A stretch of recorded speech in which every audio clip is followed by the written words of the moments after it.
Isa. Okay na. Ano? Pag di mo bigay, halikan kita. Isa. Dalawa. Ano di mo bigay sa akin? Halikan kita. Dalawat kalahati.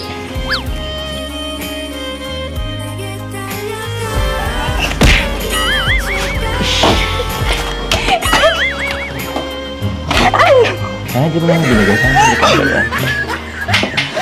Akin na nga po. Akin na nga. Anong gagawin mo dito? Babasahin na nga natin. Gumagawa ka ng liyan, tapos di pala babasahin. Ano yun? Kala ko pa naman makisa na ako sa labi.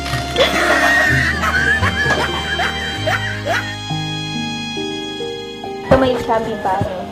Sa dami ng gusto kong sabihin, hindi ko na alam kung paano sisimulan. Kulang naman ang salitang thank you lang. Gusto ko lang sabihin sa'yo na sobrang thankful kay Lord kasi nakilala kita. Ang simpleng puto vendor na kagaya ko ay nailagtin sa'yo. Sorry kasi may mga times na binabaliwala kita. Alam mo naman ang rason. Ayaw kong ma-fall sa'yo kasi alam kong love team lang ito. Kahit na noong pinakilala ka pa nila sa akin, ni Kuya Rab ay totoong crush na kita. Sa totoo lang, hanggang ngayon naman. Hindi ko pa rin naiwasan isipin yun. Pero bahala na. Basta ang importante, masaya ako pagkasama ka. At paniniwalaan ko na lang yung mga sinasabi mo. Salamat sa pagtitiis mo sa ugali ko, sa pagiging moody ko, at sa support mo on and off cam. Salamat sa paghatid sundo at paglilibre sa akin tuwing lumalabas tayo. Sana anuman ang maging dulo ng tambalan ito, walang magbabago sa atin. At andito lang ako, handang suportahan ka sa lahat ng gusto mo.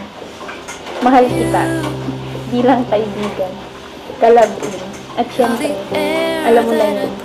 Ingat palagi sa pag-scout. Soon, makakasama mo na ako dyan. Carla Bell.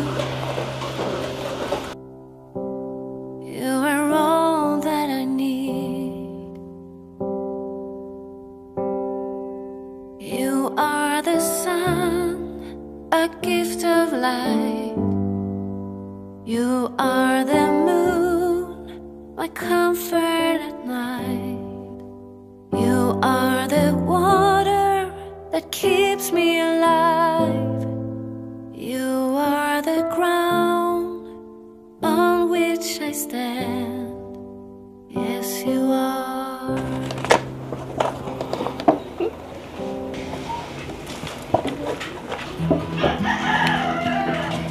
Grabe naman itong sulat mo sa akin.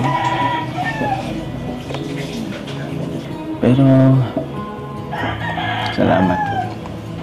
Salamat sa pag-appreciate. Actually, kulang pa nga yun eh. Yung lahat ng effort ko. Para sa isang katulad mo. Sabi ko po sa inyo eh, huwag mo niya po basahin. Makakaya po tuloy. Okay lang, at least alam ko kung bakit.